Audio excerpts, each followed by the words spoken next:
Olá pessoal, seguindo com as nossas dicas aqui do Illustrator, a gente vai conhecer um recurso bem interessante dos aplicativos de vetor, que é conseguir transformar ou criar um vetor a partir de uma imagem. Esse arquivo aqui é um desenho que foi escaneado, vê que ele é um bitmap, quando a gente aproxima a gente vê os pixels, e eu quero transformar isso num arquivo vetorial, para poder ter uma qualidade diferente na hora de imprimir ou mesmo visualizar, né? Isso é muito simples, aqui eu não vou usar nenhum recurso manual, vou usar um recurso do próprio aplicativo chamado Image Trace, tá? O Trace é o recurso que pega o bitmap e cria um vetor, uma imagem vetorial a partir desse bitmap.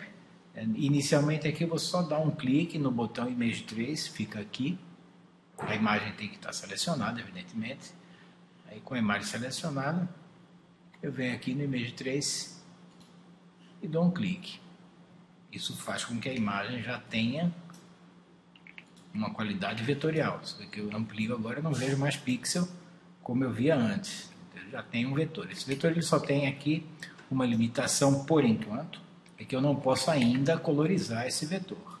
Então o que eu vou fazer? Primeiro a gente vai conhecer os recursos do aplicativo para a gente poder interferir em como ele está transformando essa imagem num vetor, e aí depois no segundo passo a gente vai colorizar usando também um método bem bacana do Illustrator.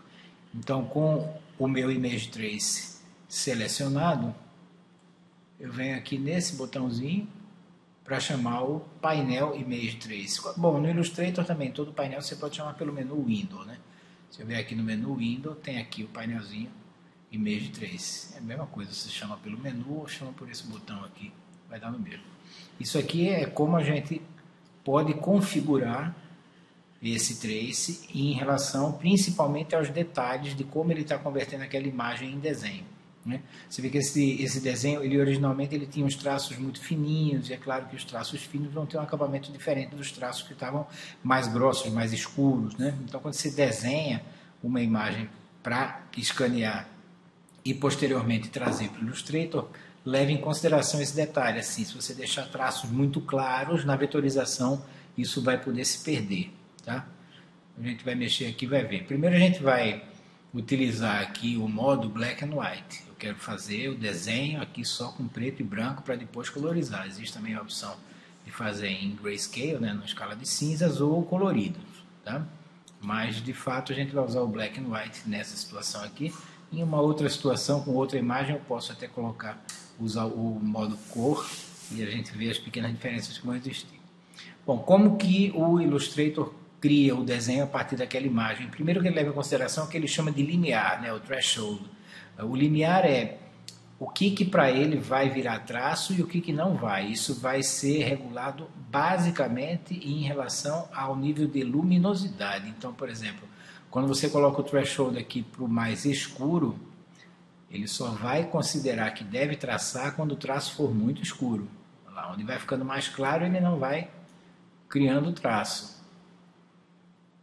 Se eu quero que mesmo os traços mais clarinhos resultem em desenho, eu vou aumentando o threshold.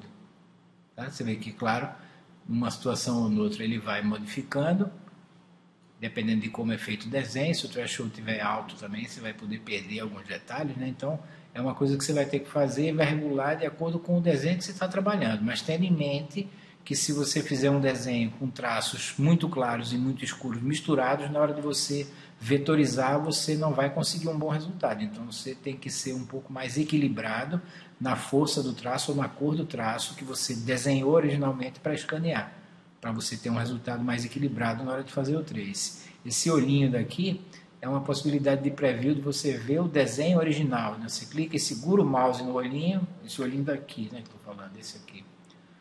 Eu clico e seguro o mouse em um segundinho, ele me mostra novamente a imagem original.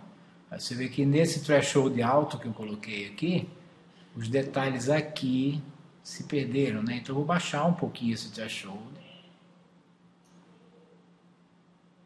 até que passe a aparecer um pouquinho daquele detalhe que tinha aqui no óculos. Aqui ainda tem outros detalhes que a gente mexendo vai tentar fazer aquilo ali voltar a aparecer. Se não der para aparecer, a gente vai tentar a outra solução, que é fazendo no próprio desenho. Eu vou aumentar ou diminuir aqui essa opção Path para a gente ver. Isso aqui tem a ver com a fidelidade do desenho. Aqui, por exemplo, a gente pode voltar a enxergar aquelas áreas ali. Quando você bota o Path Fitting para baixo, ele vai ser menos fiel ao desenho original. Tá vendo? Aqui eu exagerei, claro, né? Ele vai ter uma tendência de simplificar as linhas. Quando você coloca no Path Fitting alto, ele vai ser muito fiel ao desenho e as linhas vão ficar mais complexas. Você vai ter um resultado mais parecido com o original. Né? Não existe valor certo, existe você em cada desenho avaliar qual as opções que cumprem melhor com o que você quer como resultado. Então aqui, por exemplo, em corner, isso aqui a gente só vai perceber bem se a gente estiver chegando um pouquinho mais de perto. Isso tem muito a ver com o acabamento do traço. Então é para você indicar para o aplicativo que você quer que ele tenha uma tendência de fazer mais traços angulosos ou mais traços arredondados. Então, para cá, vai ser mais arredondado. Olha lá. E para cá, onde ele chama de more corners, ele vai fazer os traços mais quebradinhos, olha lá, mais angulosos. Tá? Essa opção daqui pode ser que faça com que a gente volte a enxergar ali. Isso que ele chama de noise é para ele considerar qual é o tamanho mínimo de área que ele vai desenhar. Por exemplo, aqui tem 25 pixels. Uma área menor do que 25 pixels, ele não vai desenhar. Se eu quiser que ele desenhe detalhes muito pequenos, eu vou ter que baixar o noise para um valor também baixo. Olha lá. O mínimo seria 1, qualquer área ele vai tentar desenhar. Já começou a aparecer aqui. Se eu baixar um pouquinho esse threshold, vai começar a aparecer detalhe do óculos ali, tá vendo? Eu tenho aqui até um ponto que eu vejo que ele não está sacrificando demais o meu desenho, porque aqui, como o traço aqui estava meio claro, quer ver? Ó, um traço muito junto do outro aqui, né? E aqui, quer ver? Quando eu pressionar o preview aqui, né? Aqui para poder enxergar o desenho como ele era no original, ó lá, essa área daqui, ela não foi bem planejada nesse desenho pensando no escaneamento. Então o que aconteceu é que o traço branco não está aparecendo ali. Isso aí a gente só vai conseguir resolver fora do trace, ou seja, no desenho. Bom, descendo mais aqui no que ele chama de método, é como ele vai criar o desenho. Isso aqui tem muito a ver com o que você vai fazer com esse desenho depois de sair do trace, ou seja, ele é um vetor, ele vai poder ser editado depois. O que ele chama de método é se ele vai fazer as áreas recortadas. Por exemplo, aqui ele faria essa área daqui, preta, digamos, recortada sobre essa área branca. Ou seja, esse branco ia ter um buraco preto aqui. Tá? Quando você usa esse método aqui que ele chama de abouting. Quando você usa o overlapping, ele vai desenhar uma área sobre a outra. Então, se eu marcar aqui overlapping, ele vai fazer o retângulo branco, aqui no caso não um retângulo, claro, um losango. Em cima dessa figura ele vai desenhar essa forma da maçã, não furando a área branca. E por cima dessa área preta ele ia colocar essa área branca e essa área branca, ou seja, empilhando os desenhos. Aqui, para visualização, não tem nada diferente do outro. O que vai fazer diferença é quando você sair daqui que você pensar em utilizar esse desenho aí para colorizar. Se você quer que as áreas sejam sobrepostas, que é o overlapping, ou se você quer que o desenho seja confinado, seja recortado, que é o que ele chama de abutting. Tá? Como ele vai criar os desenhos aqui, o que ele chama de fios são as áreas. Então, nesse caso, apesar de você ter a sensação de que isso aqui é uma linha, de fato não é uma linha, é uma área. Linha ele só vai fazer se você marcar aqui a opção Strokes. Você marcar Strokes, onde ele perceber que existe uma possibilidade de desenhar uma linha, como aqui, por exemplo, ele faz a linha. Você vê que a linha ela tem uma característica de ficar uniforme, ela mata um pouco a originalidade do traço, neste caso, nesse desenho. E aqui você define qual é o valor máximo de contorno. Então, se eu colocasse aqui, por exemplo, 2, ele ia obrigatoriamente fazer contornos com no máximo 2 pontos. Tá? Eu vou deixar desmarcado os strokes, eu quero que ele faça só áreas. Tá? Esse Snap Curves To line significa que linhas que forem muito suaves, como curvas, ele vai transformar em retinhas. É muito simples isso aqui. Se você não quiser, você deixa desmarcado, ele vai preservar as curvas, por menores que sejam.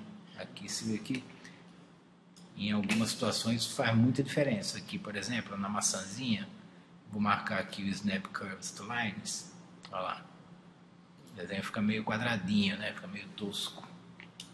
Então, eu vou deixar desmarcado. Você vê que isso é uma das opções muito discretas, mas que preservam ou modificam muito o desenho original, Snap Curves to Lines. Ignore White é para ele ignorar as áreas brancas e não desenhar. Você vai perceber isso aqui fora da página, onde o meu preview fica cinza. Se eu marcar aqui Ignore White, o que for branco vai ficar vazado. Tá? Vou deixar marcado, aliás, desculpa, desmarcado para ele preservar o branco.